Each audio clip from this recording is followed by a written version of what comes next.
오늘 주시는 하나님 말씀 누가복음 2장 1절에서 14절까지 말씀입니다. 한 절씩 교독하겠습니다. 그때에 가이사 아우구스도가 영을 내려 천하로 다 호적하라 하였으니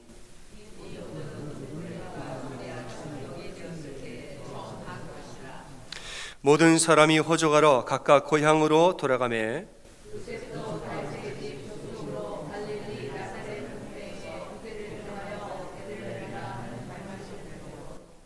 그 약혼한 마리아와 함께 호적하러 올라가니 마리아가 이미 잉태하였더라. 첫 아들을 낳아 강보로 싸서 구유에 뉘었으니 이는 여관에 있을 것이 없음이러라.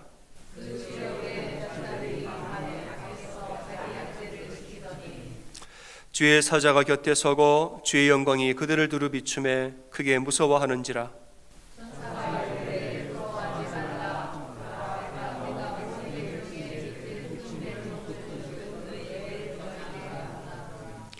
오늘 다윗의 동네에 너희를 위하여 구주가 나셨으니 곧 그리스도 주시니라.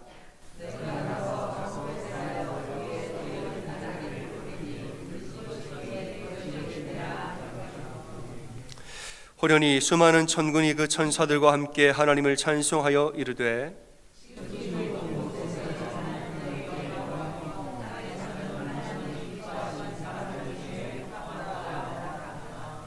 아멘. 오늘은 예수님이 이 땅에 오신 성탄주일입니다. 오늘 나눌 말씀은 예수님이 태어나신 이야기죠. 예수님이 뱃속에 계실 때, 마리아가 예수님을 뱃속에 잉태했을 때 온 천하에 호적 명령이 내려서 다 고향으로 돌아가서 호적을 등록해라 명령이 내렸습니다. 요셉과 마리아도 이제 호적을 하러, 호적 신고하러 베들레헴 고향으로 돌아간 거죠.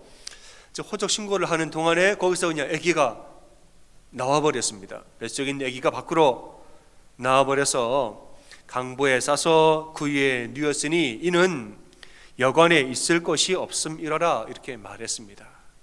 아기가 나오는데 아기 나올 공간이 없어서 방을 못 구해가지고 여관에 있을 것이 없음이러라 이렇게 말했단 말이에요. 저는 이 말씀을 묵상하다가 우리가 누가복음 2장을 늘 많이 읽고 묵상을 많이 하죠. 하는데 오늘 따라서 이 말이 저는 마음에 와닿았습니다. 여관에 있을 것이 없음이었더라. 왜 여관에 있을 것이 없었지? 전 이게 좀 마음에 와닿았어요. 아니 임산부가 있고 아기가 금방 나온다 그러는데 방 한 칸 내줄 사람 없었나? 왜 여관에 있을 것이 없었지? 이런 좀 생각이 들었어요. 여러분 매년 성탄절이면은 교회에서 많이 하는 연극이 있습니다. 연극의 제목은 빈방 있습니까? 여러분 많이 들어보셨죠? 빈방 있습니까? 라는 연극이 있어요. 미국의 가이드 포스트지에 나왔던 1977년에 윌리의 성탄절이라는 칼럼으로 소개된 실화를 바탕으로 한 내용입니다. 어느 그 작은 학교에서 성탄절 연극을 하는데 이제 웬만한 학생들은 다 배역을 준 거죠. 너는 마리아, 너는 요셉, 너는 동방박사, 1, 2, 3 이렇게 다 줬는데 이제 그 중에서 좀 모자라는 윌리라는 아이가 있었다는 거예요. 근데 얘한테도 역할을 주긴 해야 되는데 뭘 줄까 하다가 너는 그 여관집 주인을 해라. 여관집 주인 역할을 맡긴 거예요. 그리고 대사는 한 줄. 요셉과 마리아가 똑똑똑 빈방이 있습니까? 하면은 뭐라고 그래요? 빈방 없습니다. 이게 끝이에요. 똑똑똑 빈방이 있습니까? 하면은 빈방 없습니다 하고는 딱 닫고 나가면 돼요. 대사는 한 줄이에요. 연극이 시작이 됐죠. 이제 요셉이 등장하고 마리아가 이제 분장을 다 했으니까 진짜 만삭의 몸에 마리아가 배가 불러가지고 곧 정말 아기가 나올 것 같아요. 연기를 잘하면 잘할수록 더 그렇겠죠. 아기가 나와요 이러면서 똑똑똑 두드렸습니다. 여보세요, 빈방 있습니까? 아기가 진짜 곧 나올 것 같아요. 빈방 좀 주세요. 그랬더니 이제 뭐라고 그래야 돼요? 이제 뭐라고 그래야 돼요? 윌리가 빈방 없습니다. 문 딱 닫고 나가면 돼요. 근데 얘가 이러질 못하는 거예요. 우물쭈물 말을 못하는 거예요. 빈방이 말을 못했다는 거예요. 옆에 있는 친구가 빈방 없다고 그래. 근데도 계속 우물쭈물 시간이 자꾸 가고 사람 웅성거리고 참다가 못해서 앞에 있던 선생님이 답답해 큰 소리 일어나서 얘기했다는 거예요. 윌리 빈방이 없다고 그러면 되는 거야. 정신을 번쩍 차리고 빈방이 없어요. 요셉과 말해 그렇군요. 이제 돌아갔어요. 돌아가는데 뒤에서 윌리가 이렇게 말했다는 거예요. 저기요, 가지 마세요. 빈방은 없는데 제 방이 있어요. 제 방이. 빈방은 없는데 제 방이 있어요. 제 방에 가서 아기를 낳으세요. 가지 마세요. 그러니까 요셉과 마리아는 빈방이 없어야 되는데 가지 마세요. 가지 마세요. 근데 진심으로 울면서 이야기를 하니까 연극이 막 엉망이 되어버렸습니다. 다들 멀쭉해하고. 그래서 중단이 돼서 연극이 망쳐지나 했는데 갑자기 관객들이 이 윌리의 진심과 그 마음을 보고 박수를 치겠다는 거예요. 박수를 막 치고 하나둘씩 일어나서 기립박수를 치면서 연극이 그렇게 은혜 가운데 되어졌다. 이 칼럼의 내용이에요. 참 이 많이 우리가 했던, 참 잘하는 내용이고 참 많이 했던 연극입니다. 저는 이런 이야기를 들을 때마다 매번 생각했어요. 윌리 참 별난 아이네. 독특한 아이다. 이 이야기도 참 독특한 이야기다. 이로 지나갔어요. 근데 오늘 말씀을 묵상을 하다 보니까 가만히 생각해 보니까 아닙니다. 윌리가 지극히 정상적인 아이예요. 사람이라면 당연히 이래야 되지 않나, 이런 마음이 들더라고요. 이 이야기가 지극히 당연한 이야기가 아닌가? 너무나 당연한 상황이 아닌가? 만삭의 여인이 아기가 곧 나올 것 같다고, 지금 아기가 곧 나온다고 애원을 하면서 방 하나만 구해달라고 이야기를 하면, 사람이라면 내 방이라도 내어주는 게 당연한 거 아닙니까? 내 방이 없으면 옆집이라도 구해주고 알아봐 주는 게 이게 사람의 인지상정이 아닙니까? 요즘에는 걸어가다 아기가 나올 것 같아요. 그럼 경찰한테 얘기하면 경찰이 차 태워서 병원으로 데려다 줘요. 아기가 나오는데 어떻게 구유에서 낳고 어떻게 헛간에서 아기를 낳습니까?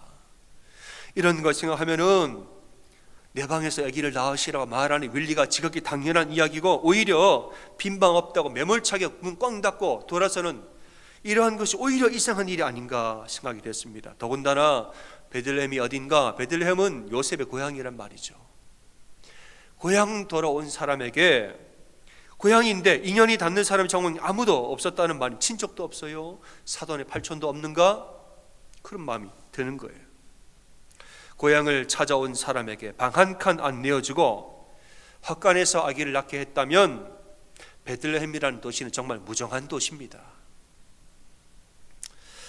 왜 이랬을까? 아니, 왜 요셉과 마리아는 방을 못 구하고 왜 헛간에서 아기를 낳고 왜 구유에 아기를 누워야 했을까? 이 궁금해지는, 왜 그랬을까? 하나님은 왜 방 한 칸 안 내주셨을까? 묵상을 해보면 이것은 하나님의 계획이었다는 사실을 알게 됩니다. 여러분, 예수님의 탄생 과정을 다 보시면 아시겠지만은 하나님이 모든 과정을 매우 세밀하게 다 계획하고 다 인도하십니다. 하나님이 예수님이 오시는 탄생 과정을 하나하나 순서대로 어느 것도 어긋남이 없이 다 순서대로 착착착 예비하셨어요. 구약의 예언이 다 이루어지게 예언하셨고, 예수님이 오셨던 사역의 목적을 다 이루사 미리미 이 모든 것을 선포하기 위해 모든 내용을 순서대로 다 맞추어서 그대로 하나님이 진행시키셨다는 말이에요. 그런데 왜 구유에 나게 하셨을까? 구유에 눕게 하신 것도 하나님의 계획입니다. 어떤 계획이냐? 이 땅에 오신 메시아는 승리의 메시아가 아니라 겸손의 메시아다라는 사실을 선포하려는 하나님의 계획인 줄로 믿으시기 바랍니다. 그 일부러 헛간에서 일부러 구유에 누이게 하신 거예요. 왜냐? 너희를 위해 나신 그리스도는 승리의 높임받는 영광의 왕된 어떤 그런 그리스도가 아니라 낮고 낮은 모습으로, 겸손한 모습으로 이 땅에 오신 겸손의 왕이라는 거예요. 이걸 얘기해 주고 싶으신 거죠. 사람들은 이 구유라는 것을 흔히 말구유라고 말합니다. 말구유에 나셨다, 말구유에 나셨다. 근데 성경을 보면 말구유란 말이 없어 그냥 구유라고 말했죠. 구유에 누이셨다. 성서학자들은 이 구유가 나귀의 구유였을 확률이 상당히 높다라고 말합니다. 왜냐하면 베들레헴은 비탈진 마을입니다. 비탈진 마을, 큰 도시가 아니에요. 거기에는 말을 키우는 집은 거의 없었다는 거예요. 비탈을 잘 올라가고 등짐지고 짐지고 올라가는 나귀를 집집마다 거의 모든 집이 나귀를 다 길렀다는 겁니다. 성서학자는 그렇게 고증을 합니다. 베들레헴은 나귀가 굉장히 많은 도시예요. 그러니까 예수님이 누렸던 이 구유는 나귀의 구유였을 확률이 매우 높은 것이다. 마지막 때 예수님이 예루살렘에 입성하실 때 말을 타고 가셨습니까? 나귀를 타고 가셨습니까? 나귀를 타고 가셨죠. 나귀 중에서 어떤 나귀요? 새끼 나귀를 타고 들어가신 거예요. 그러니까 예수님의 처음과 나중은 전부 다 나귀와 연관이 되어 있다는 것입니다. 그러니까 나귀 구유에 나시사 마지막 날 나귀를 타고 예루살렘에 들어가신 거예요. 왜 나귀를 타셨느냐? 나귀는 겸손의 상징이기 때문에 그런 거예요. 말은 승리의 상징, 나귀는 겸손의 상징이에요. 스가랴 9장 9절에 예언을 합니다. 보라, 내 왕이 내게 임하시나니 그는 공의로우시며 구원을 베푸시며 겸손하여서 나귀를 타시나니 나귀의 작은 것 곧 나귀 새끼를 타고 오시느니라 예언을 하셨단 말이에요. 구약에서 예언했던 왕은, 메시아는 승리의 왕이 아니라 겸손하여서 나귀를 타고 우리에게 내려오시는 왕이었다 이거예요. 예수님은 어떤 분이냐? 예수님은 높고 높은 하늘 보자 버리고 이 낮고 낮은 땅 위에 지극히 낮은 자의 모습으로 구유에 누이신 우리 예수님이라 이거예요. 구약에서 말하는 하나님이 누구냐? 감히 무서워서 얼굴을 볼 수도 없는 하나님. 하나님이 진노하시면 너무너무 무서워서 그 앞에 떨 수밖에 없는 하나님. 감히 얼굴을 들어서 그분을 바라볼 수 없는 하나님. 천지의 주제 창조주 하나님은 맞으시나 너무나 멀리 계신 하나님. 이게 구약에서 말하는 하나님이에요. 그러나 예수님은 죄인된 인간의 모습으로, 그것도 구유에 놓이신 인간의 아기의 인간의 모습으로, 지극히 작은 자의 모습으로 이 땅에 내려오신 분이 바로 예수 그리스도라 이 말입니다. 여러분, 예수님은 겸손의 왕이시라 교만한 사람은 예수님 알 수가 없습니다. 예수님은 겸손의 왕이라 겸손한 자를 구원하러 오셨지요. 교만한 사람, 나 자신을 높이는 사람은 예수님 만나기가 굉장히 어려워요. 예수님은 의인을 구원하러 온 것이 아니요 죄인을 구원하러 오셨다 하셨습니다. 그러니까 나는 스스로 나는 의인이요 하는 사람은 예수님 사랑 알기 어려워요. 나는 의인이요 내가 의인인데 예수님 왜 필요합니까? 예수님 알기 어려워요. 나는 괜찮다 하는 사람 예수님 사랑 알기 어렵습니다. 나는 괜찮은데 뭐하러 여기까지 오셨어요? 나는 괜찮아요. 예수님이 하늘 보자 버리고 이 땅에 오신 거 이해를 못한다는 거예요. 그러나 나는 죄인입니다. 나는 낮은 자이고 나는 겸손한 자이고 나는 당신의 도움이 필요합니다 말하는 사람은 나와 같은 죄인을 위하여서 하늘 보자까지 버리고 이 땅에 오신 예수님 얼마나 고마운지 몰라요. 내가 누구라고 나 같은 사람을 위해서 그 하늘 보자 버리고 아기의 모습으로 오셨느냐고. 와주셔서 너무 감사하고 와주셔서 난 너무너무 좋고 덕분에 내가 구원받았습니다 말하고 고백하게 되어지는 것입니다. 전 이것을 도시에 사는 아들과 시골에 사는 어머니의 비유로 제가 얘기하고자 해요. 여러분, 아들은 도시에 살고 어머니는 시골에 사십니다. 어느 날 통화를 하다가 아들이 자기 힘든 얘기를 좀 해요. 어머니한테 내가 요즘 좀 스트레스를 받고 힘든 일이 좀 있어요 라고 얘기를 하고 전화 끊었어요. 끊고 나서 아들은 다 잊어버렸습니다. 어머니한테 힘든 얘기 했던 거 잊어버렸어요. 근데 어머니는 그 마음에 담아가지고 밤새도록 아이고 우리 아들이 얼마나 힘들까 밤새도록 고민을 하는, 밤잠을 못 자고 우리 아들이 힘들다는데 우리 아들이 고생을 한다는데 도대체 어떻게 고생을 하는 거야? 얼마나 힘든 거예요? 밤새도록 고민을 하다가 다음날 아침에 짐을 싸고 기차를 타고 어디로 올라가요? 아들 집으로 올라가는 거예요. 아들은 다 잊어버렸는데 어머니 혼자 우리 아들 얼마나 힘들까 밤새 고생하다가 안 되겠다 아침에 짐 싸들고 기차 타고 올라가는 겁니다. 올라가서 아들을 만났습니다. 아이고 아들아 너 얼마나 힘들었느냐 얼마나 속상했느냐 도대체 무슨 일이냐 얘기 좀 해봐라 했는데 아들의 반응이 어때야 될까요? 어머니 온 걸 딱 보고 아들이 어머니 웬일이에요? 나 별로 안 힘들어요. 나 다 잊어버렸어요.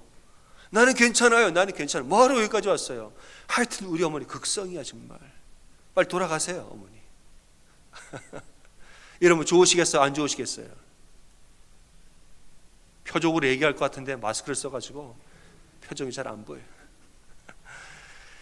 그냥 아들 생각해가지고 아침부터 기차 타고 올라왔는데 어머니 보고 어머니 웬일이에요? 나는 괜찮아요. 아이 뭐 그런 거 가지고 우리 어머니 극성이시네. 뭘 여기까지 오셔가지고 집에 가시라고 빨리. 이 사람은 어머니의 사랑을 모릅니다. 어머니의 사랑을 느낄 수가 없어요. 왜냐? 나는 괜찮다. 나는 괜찮다. 나는 의인이라. 난 의인이라. 내가 의인인데 어머니 뭐하러 오십니까? 여기까지 오신 어머니의 사랑 이해를 못합니다. 왜 굳이 그러냐는 거예요. 그러나 오신 어머니를 보고 어머니 너무너무 잘하셨어.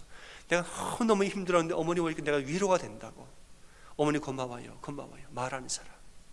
어머니 부둥켜 안고 정말 함께 기도하자고 말할 줄도 아는 사람. 너무 고맙고 여기 좀 쉬시다 가시라고. 함께 좀 식사도 하고 이렇게 하시자고 이렇게 말하는 사람. 이런 사람은 어머니의 사랑을 아는 거예요. 왜냐? 나는 죄인이요. 나는 부족하고 나는 겸손한 자요. 나는 낮은 자요. 나는 당신과 함께한 게 즐겁다는 것이.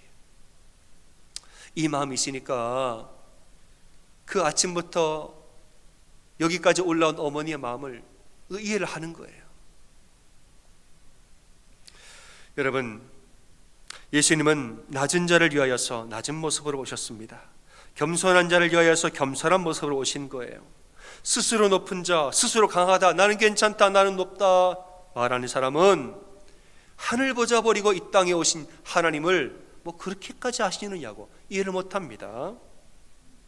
하지만은 스스로 자신을 낮추는 자, 내가 스스로 겸손해지고 내가 스스로 약하여지는 자는 약한 가운데 강한 그 은혜를 누리게 되는 것입니다. 예수님 사랑과 마음을 아는 거죠. 내가 누구라고 도대체 내가 누구라고 여기까지 오셨나. 진짜 고맙다. 정말 고맙다라고 울음이 나오면서 감사하고 사는 것입니다. 오늘 본문의 8절을 보면은 천사들이 예수님 나셨던 소식을 이 밖에서 한밤중에 밖에서 들에서 양을 치던 목자에게 이 소식을 알렸다라고 말했습니다. 예수님의 탄생 소식을 가장 먼저 들은 사람들이 한밤중에 양을 치던 목자들이라 이 말이에요. 당시는 농경사회라 목자라는 직업은 기피 업종입니다. 다들 농사짓고 이 수확물을 창고에 저장하고 먹으면 살지 밖에 나가 고생하면서 양틈에 자고 그러질 않는다는 것이 사회가 바뀌었습니다. 양치는 일은 대개 누가 하느냐? 또돌이들, 방황하는 사람들, 정처 없이 불황자들, 이런 사람들이 삭스를 받고 남의 양을 쳐주는 허드렛 일을 하는 이런 사람들이었다 이 말입니다. 이 사람들은 누구냐? 사회에서 천대받는 사람들, 사회에서 굉장히 바닥에 있는 사람들, 사람들에게 대접받지 못하는 이런 사람들이었습니다. 그런데 예수님 나셨던 소식을 가장 낮은 곳에 있던 사람들에게 먼저 전했다는 거예요. 그러면서 뭐라고 그러죠? 11절에 오늘 다윗의 동네에, 그 다음 말이 중요한 거예요. 다윗의 동네에 너희를 위하여 구주원하셨다라고 말했어요. 너희를 위하여. 메시아가 오셨는데 너희를 위하여 오셨대요.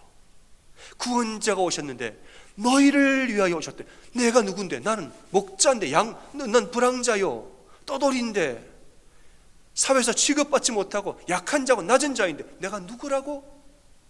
나를 위해 오셨대. 나를 위해. 이것이 목자들에게는 감격이고 감사인 것이에요. 내가 누구라고? 이 겸손한 마음으로 예수를 맞이하니까 그 마음에 기쁨과 감사가 넘치죠.